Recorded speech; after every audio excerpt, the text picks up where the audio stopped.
swings it away for six. James Brady, unstoppable. Ahmed is on fire. He is being moved. अस्सलाम वालेकुम। PSL का business model क्या है, इससे हर team पैसे कैसे कमाती है, ये इतने महंगे इन्होंने टीम खरीद ली है और इतने महंगे महंगे खिलाड़ी खरीदते हैं ऑक्शंस में, तो इनको कैसे अर्निंग होती है, ये पैसे कहाँ से लेके आते हैं जो इतने ये खर्च करते हैं। जैसे कि मुल्तान सुल्तान की टीम लास्ट टाइम 2018 में $41.6 मिलियन की सोल्ड हुई है, यानी इस वक्त के पाकिस्तानी 1165 करोड़ रुपए, और लास्ट टाइम पीएसएल के विनर को मिल रहे थे 12 करोड़ रुपए।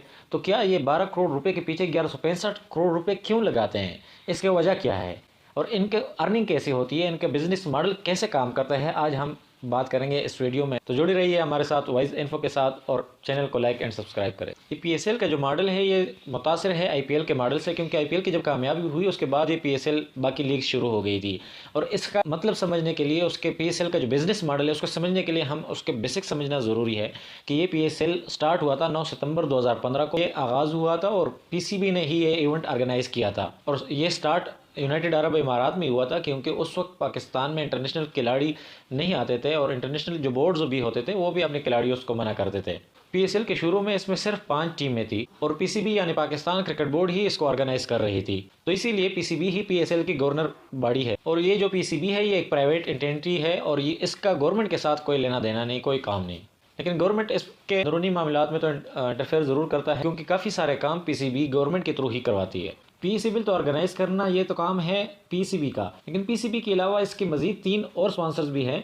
इसमें सबसे अहम ब्रॉडकास्टर है जो आपको टीवी पर लाइव मैच दिखाते हैं, और सेकंड पीएसएल की वो टीम जो किसी इंडिविजुअल की या कोई प्राइवेट कंपनी ऑन करती है। थर्ड स्पॉन्सर आ जाते हैं जो कंपनीज पीएसएल को स्पॉन्सर करती है, जैसे मिसाल के तौर पे एचबीएल पीएसएल को स्पॉन्सर करती है, और इसी तरह जो टीम्स के स्पॉन्सर्स जो होते हैं मुख्तलिफ ब्रांड स्पॉन्सर्स होते हैं जो कि आपको उनके जर्सी पे ही दिखते होंगे, उनके लोगोज, और वो कंपनीज जो मैच के दौरान आपको लाइव एडवर्टाइजिंग करती है। तो मैंने आपको मेन बात बता दी, अब इसकी तफसील में जाते हैं कि पीसीबी कैसे कमाता है, टीम कैसे कमाती है और एक प्लेयर कैसे कमाता है। अब बात है पीसीबी कैसे कमाती है। पीसीबी तो इस पीएसएल के ऑर्गेनाइजर है, तो पीसीबी की भी 2 मेन सोर्सेज हैं। एक तो स्पॉन्सर्स हो गए जो पीसीबी को पीएसएल करवाने के पैसे देते हैं, इसी तरह स्पॉन्सर्स की भी फिर कई अकसाम है।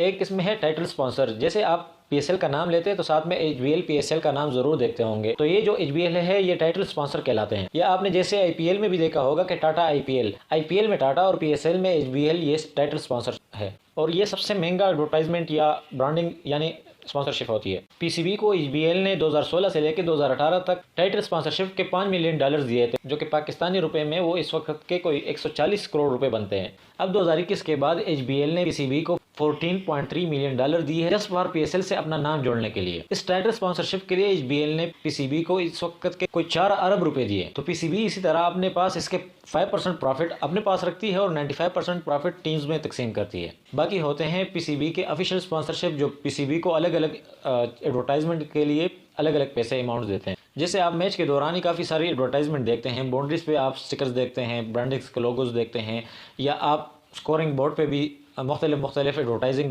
देखते हैं। मैच के दौरान आप टपाल टी का एडवर्टाइज देखते हैं कि टपाल टीज बार बार आती है, या सर्फ की बात की जाए, चाहे ओसाका बीट्रिस की बात की जाए, चाहे शैम्पू की बात किया जाए, कोल्ड ड्रिंक्स हो गए, इन सब चीज़ों के एडवर्टाइज आपको बार बार दिखाते हैं। तो भी हर एक किस्म के ऑफिशियल स्पॉन्सर्स हैं जो पीसीबी को पैसे देते हैं। या जैसे कोई चक्का लग जाता है, कोई अच्छा कैच पकड़ा जाता है, कोई अच्छी फील्डिंग हो जाती है, तो इसके साथ कमेंटेटर भी बोलता है कि ब्राइटो शॉट, ब्राइटो हिट, ब्राइटो फील्डिंग, इस तरह की जो कमेंटेटर भी बोलता है, साथ में एक एडवर्टाइजिंग की लाइन भी आती है। तो इन सबसे पीसीबी को एक सीज़न में ऑलमोस्ट कोई 300 करोड़ रुपए मिलते हैं। पीसीबी का दूसरा रेवेन्यू जो है वो ब्रॉडकास्टर्स है। ये तो किसी न किसी चैनल ने तो दिखाना ही है, और हर चैनल की ये ख्वाहिश होती है कि पीएसएल हमारे चैनल के थ्रू दिखाया जाए, और इसके लिए फिर स्पेशल एक्शंस होते हैं।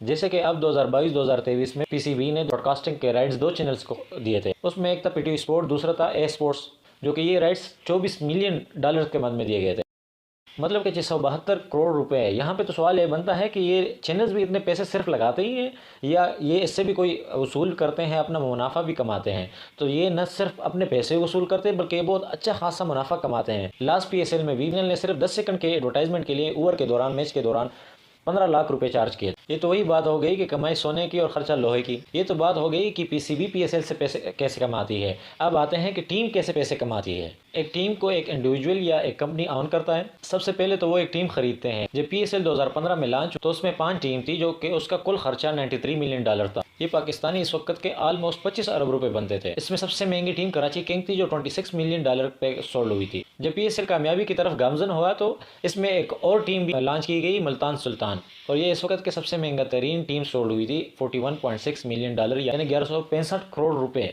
और ये सारा का सारा पैसा PCB को दिया गया था। ये टीम कैसे पैसे कमाती है, जैसे कि आपको पहले भी बता दिया था कि स्पॉन्सरशिप से 95% हिस्सा तो PCB की कमाई से टीम्स को मिल जाती है।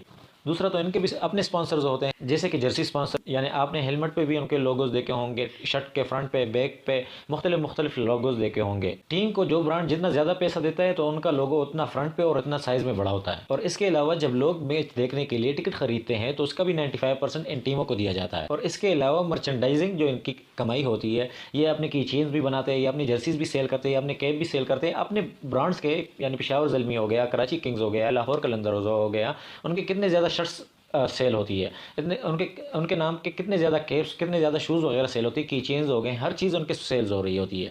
ये एक किस्म के उनके एडवर्टाइजमेंट भी है, उनके ब्रांडिंग्स भी है, मर्चेंडाइजिंग करते हैं, उनसे भी इनको अच्छा खासा मुनाफा होता है। और बाकी जैसे ट्रॉफी विनर्स वगैरह होते हैं तो उनके जो ट्रॉफी के इनाम होता है उनके 50% टीम ऑनर्स को और 50% खिलाड़ियों को जाता है।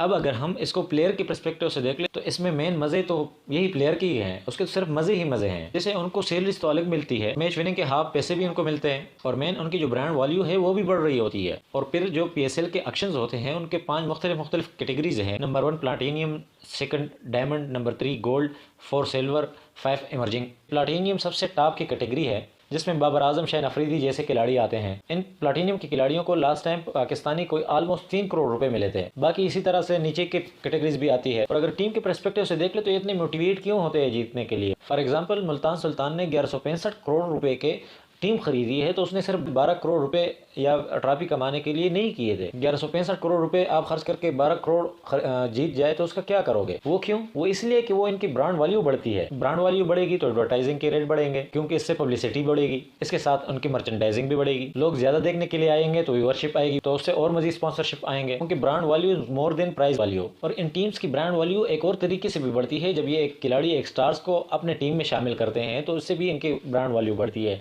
जैसे कि जब PSL स्टार्ट हुआ था तो पेशावर ने अपने पास शाहिद अफरीदी को रखा हुआ था। अफरीदी जब पेशावर से खेल रहा होता था तो कराची वाले, लाहौर वाले भी पेशावर ज़ल्मी को ही सपोर्ट कर रही होती थी। वो क्यों? वो इसलिए कि वो उनके फ़ैन थे।